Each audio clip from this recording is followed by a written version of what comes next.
Nama Jessica Milla tiba-tiba ikut terseret dalam isu percintaan Kaesang Pangarep, Felicia Tisu dan Nadia Arifta.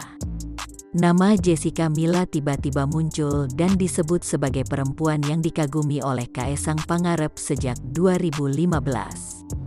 Ramainya nama Jessica Milla di tengah-tengah polemik percintaan Kaesang ini bermula saat situs blog lama Kaesang yang beralamat mrkacang.blogspot.com beredar di media sosial.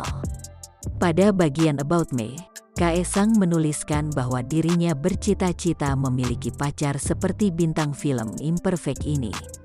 Cita-cita, punya pacar secantik Jessica Milla, bukan berarti doi loya, tulis Kaesang Pangarep. Usai mendengar kabar bahwa Kaesang Pangarep mengagumi Jessica Milla, netizen pun mendorong Kaesang untuk berjuang mendapatkan cinta dari Jessica Milla. Bahkan, Kaesang juga diminta meninggalkan Nadia Arifta dan Felicia Tisu.